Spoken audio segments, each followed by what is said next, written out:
జై కేసీఆర్.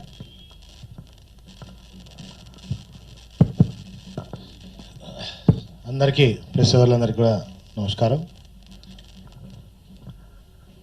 నిన్న మొన్న ప్రతిరోజు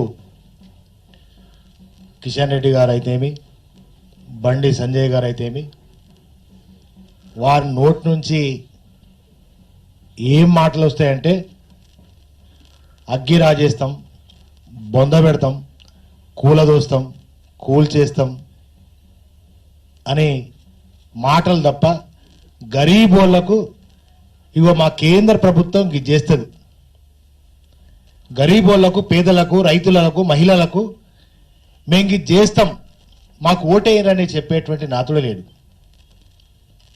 అసలు ఇప్పటి వరకు ఈటల రాజేందర్ ఎందుకు రాజీనామా చేసిండో అంటే హుజురాబాద్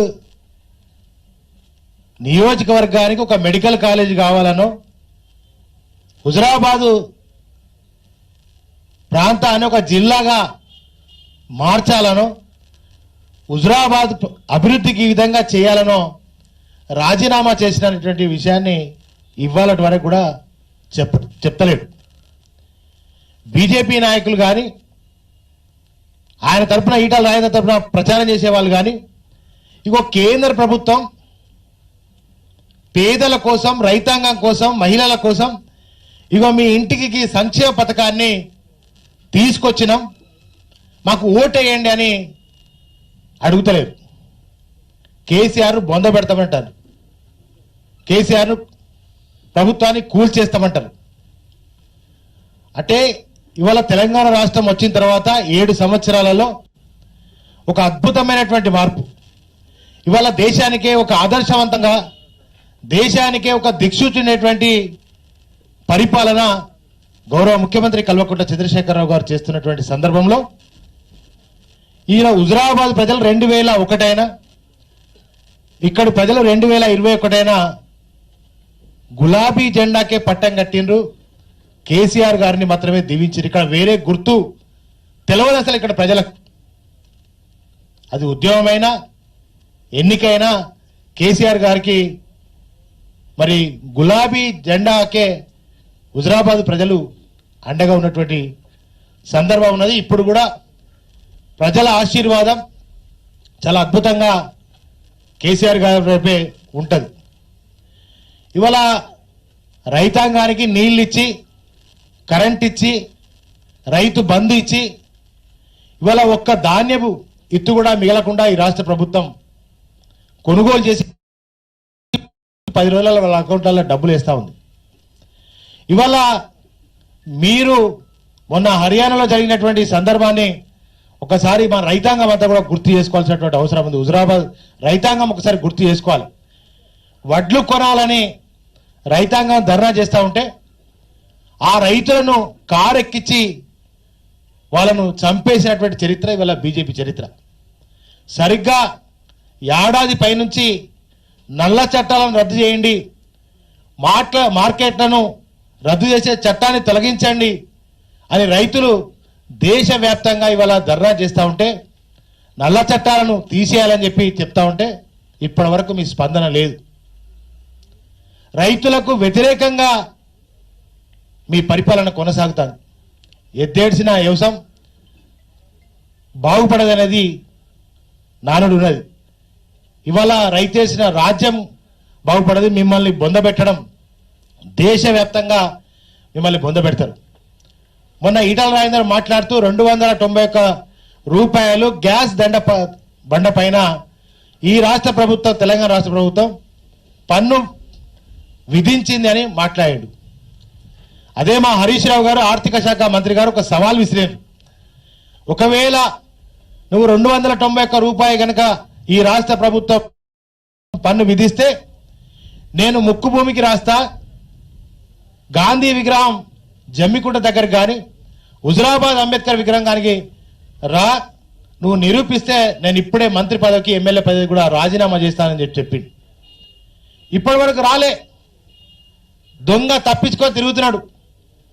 మళ్ళా మొన్న సింగపూర్లో మాట్లాడితే ఏమన్నాడు, 24 రూపాయలు పైచీలకు 40 పైసలు ఏదో ఈ రాష్ట్ర ప్రభుత్వం పన్ను విధిస్తుందని చెప్పిండు. ఈయననే 291 రూపాయి ఈ రాష్ట్ర ప్రభుత్వం, తెలంగాణ రాష్ట్ర ప్రభుత్వం పన్ను విధిస్తుందని చెప్పిండు 4 రోజుల కింద. ఇలా మా హరీష్ రావు గారు సవాలు విసిరితే దాన్ని సరి చేసుకున్నాడు. నేను పెద్ద ఆర్థిక శాఖ మంత్రిని, నాకు అన్ని తెలుసు, పన్ను ఎట్లా విధిస్తారు అని చెప్పిండు. ఈయనకేం తెలుసు? జీరో తెలుసు, ఈయనకేం తెలియదు. దళిత బంధు విషయంలో కూడా ఈ దళిత బంధు పథకం అమలు కావాలంటే 17 ఏళ్ళు పడుతుంది.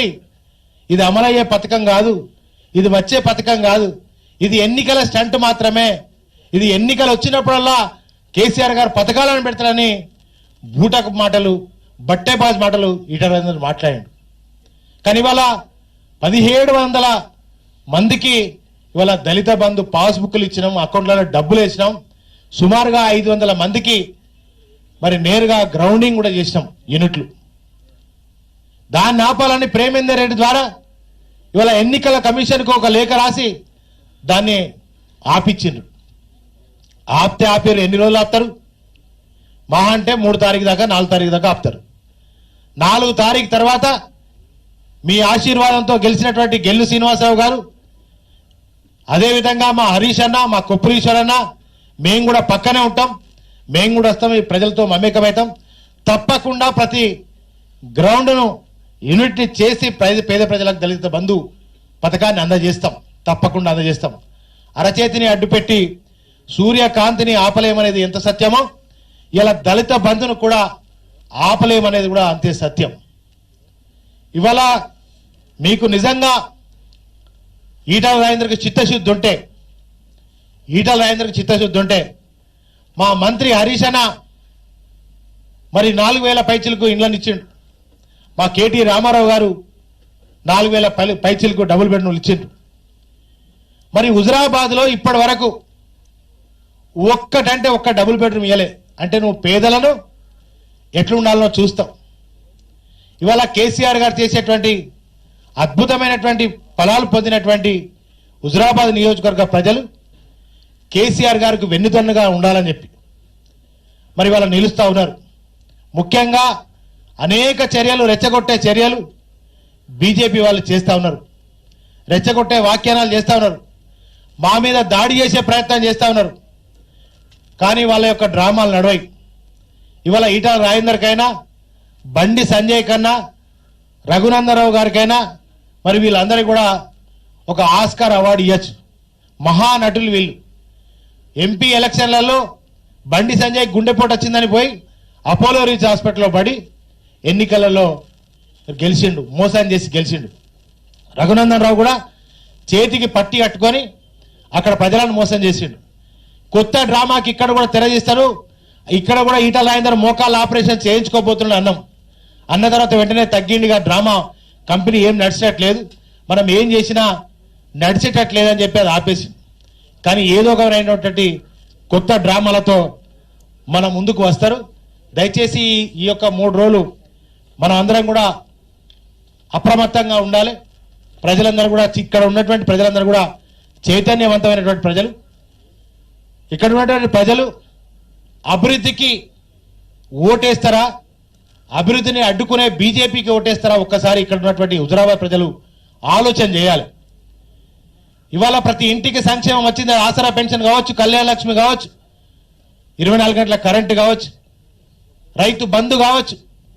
ఈ దేశ చరిత్రలోనే కాదు, ప్రపంచ చరిత్రలో దేశానికి అన్నం పెట్టే రైతన్న చనిపోతే ₹1 కూడా ఇచ్చేటువంటి ప్రభుత్వం లేదు ఎక్కడ. కానీ తెలంగాణ రాష్ట్రం దేశానికి అన్నం పెట్టే రైతన్న చనిపోతే 5 లక్షల బీమా ఇచ్చి ఆదుకుంటున్నటువంటి ఏకైక రాష్ట్రం ఇలా తెలంగాణ రాష్ట్రం. ఇవన్నీ కూడా ప్రజలకి అందినాయి.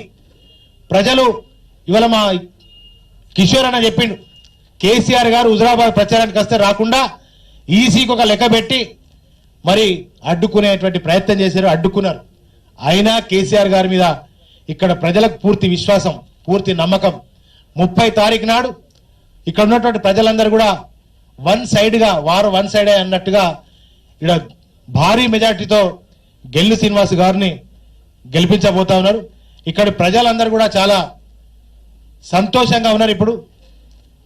కానీ 70 ఏళ్లుగా దళితులను అణిచివేసి దళితులను ఆత్మహత్యకు పురికొల్పినటువంటి ఆయన, దళితులను చంపేసినటువంటి ఆయన ఈటల రాజేంద్రకు ఖచ్చితంగా మన గుణపాఠం చెప్పాలి. ఇవాళ జన్ ధన్ అకౌంట్లు తీయండి, మేము ధన్ పైసలు వేస్తామని అన్నారు. వేసిన రావు ఒక్కసారి ప్రజలు ఆలోచన చేయాలి. జన్ ధన్ అకౌంట్లలో మరి మన 500 అందులో ఉన్నాయి, కానీ అక్కడి నుంచి ఒక్క రూపాయి కూడా రాలే. ధన్ లేదు, ఏది లేదు. ఇవాళ వరకు ఒక్క రూపాయి రాలే. ఏడాదికి 1 కోటి ఉద్యోగాలు ఇస్తామని అన్నారు, ఒక్కటి కూడా ఇయ్యలే. ఇలా గ్యాస్ ధర పెంచిండ్రు, పెట్రోల్ ధర పెంచిండ్రు, డీజిల్ ధర పెంచిండ్రు. పేదల పైన, రైతుల పైన, బడుగు బలహీన వర్గాల పైన పన్నుల భారం పెంచిండ్రు.